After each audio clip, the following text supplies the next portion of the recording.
Okay, this is video number 11, and it is the video on war. Now, this is not the big long war guide some people have asked me to make. This is short, and this is mostly related to a change in the sort of overall philosophy of war in Lekmod, rather than focus on individual changes to units or things like that. In the base game of Civ 5, pre-modern atomic era war was decided primarily by ranged units. So you did crossbow rushes, you did artillery rushes, things like that. Essentially, the focus of your attacks was centered around a ranged military unit. This was because you had production, gold, happiness limitations, essentially. You were only able to produce so many units for an attack. So those units had to carry the sort of burden of killing enemy units, taking cities. So it wasn't much use to, say, build a bunch of swordsmen, because those swordsmen can't take cities. They can't really kill entrenched units. So as it turned out, with the limitations of the base game, most of your units were ranged. Essentially, you might start a war with, like if you were doing a crossbow push, you might start the war with 10 or 11 units, of which 6, 7, 8 of them would be crossbows, and then you'd maybe have a few pikes, maybe a horseman, stuff like that. But the main focus, the main bulk of your forces would be those ranged units. That's changed. Now, particularly among good players, what you see is the bulk of your forces tend to be melee units. Horses, yes, but really, things like swords, pikes, long swords. So why is that? Why are these units that generally people thought before were pretty poor, why are those units now the sort of main fighting force of war in Lekmod? Well, it comes down to Lekmod having a lot more. This has been a pretty constant refrain, in that Lekmod has more. There's more space, there's more luxuries, there's more cities, etc., etc. Players have more production, they have more food, they have more gold. So when you do, say, a turn 70 crossbow attack, all of a sudden you have a lot more units than you did before. But I don't have any more space.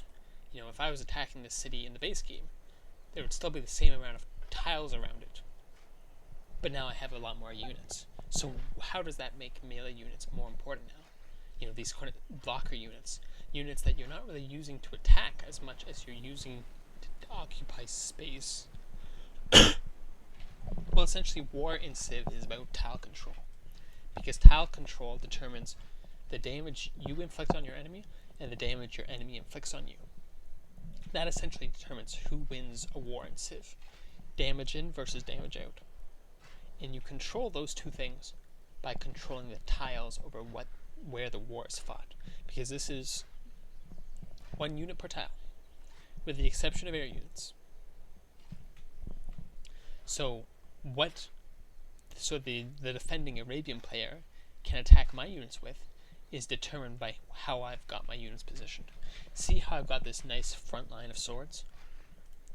The Arabian player, they can't attack my catapult with his horsemen, though he would like to. Can't attack my sort of vulnerable ranged units. He can only attack my units that are essentially equipped exactly for absorbing damage. That's the sort of role of these blocker units, is to block.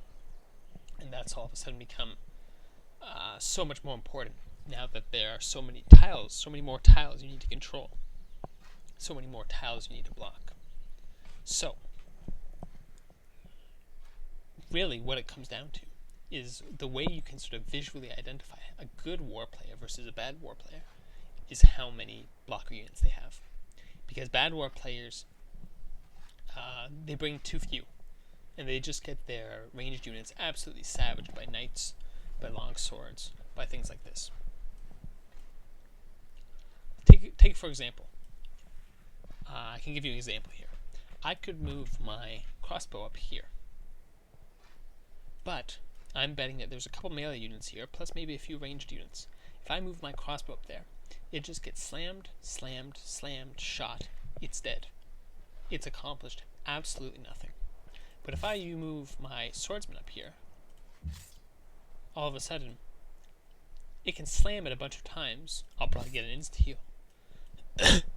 And then all of a sudden, I'm in a much stronger position. Because I've got my 14 base strength unit on a hill. And that's exactly where you want it to be. To block access to my more vulnerable ranged units. This is why these blocker units are so important in Lekmod. Especially in the early game war. Because that's what allows my ranged units to inflict damage. Now that this unit's in place, I can, shoot the city without fear of losing my units. I can shoot this spearman. I can move my other units up. It's all very good.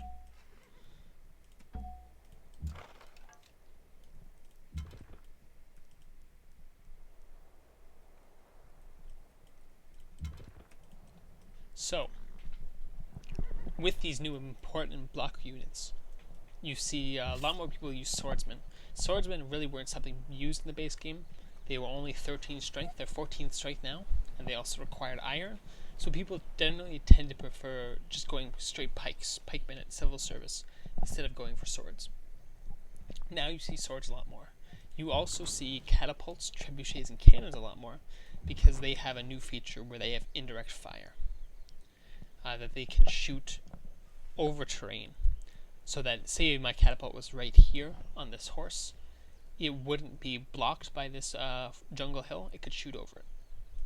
So you see these units a lot more, not just for attacking cities, but also because there are certain tiles which only they can shoot from, like these flat tiles, for example, like a tile here or a tile here. One more feature I'd like to show about the early game war.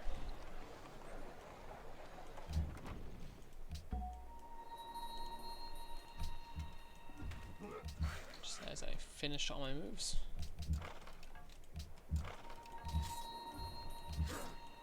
So this is what you'll often see. You'll see players move their swords in, fortify them, and now all of a sudden, they can't stop me from taking this city. Because they can smash their horsemen into these units all day, they're not going to kill them.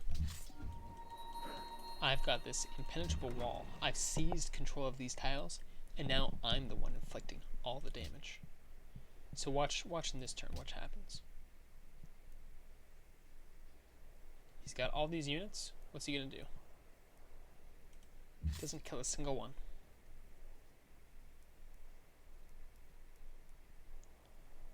Doesn't hurt any of my ranged units. I'm free to take the city.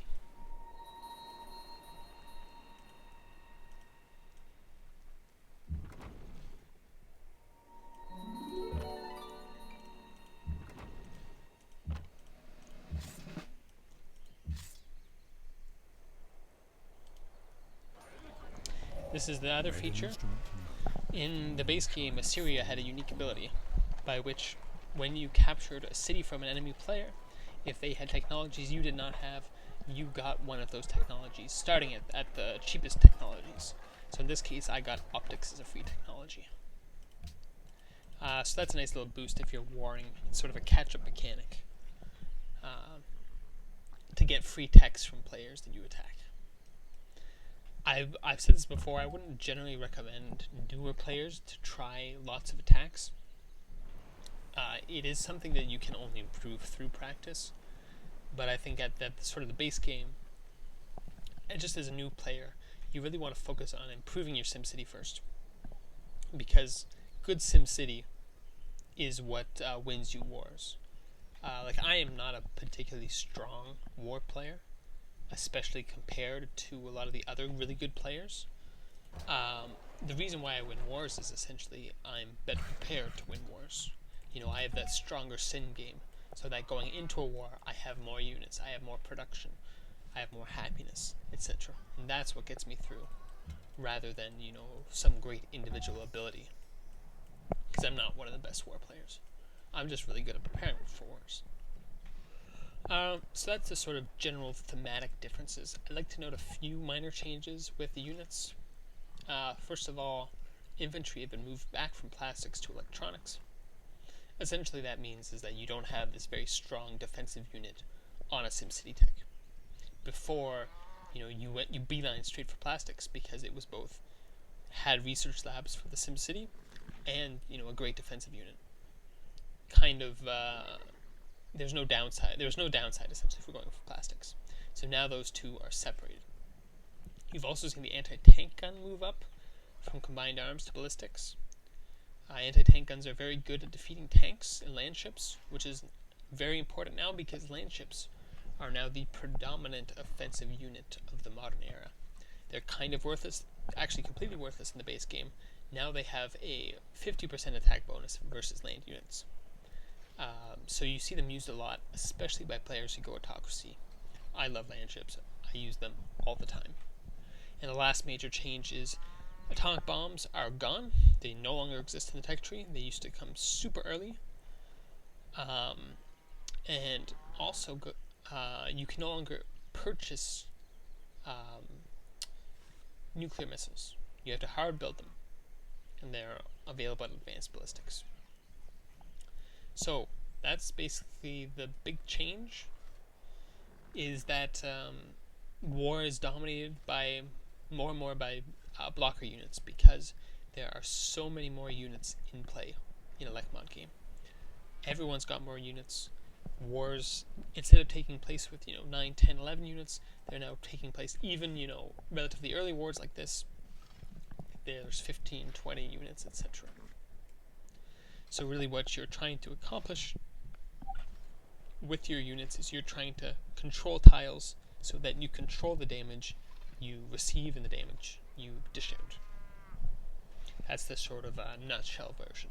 If you have specific comments about something I didn't address, just leave them in the comment section, because war is very complicated. There's a lot of things that go into it. I don't think anyone's truly mastered it.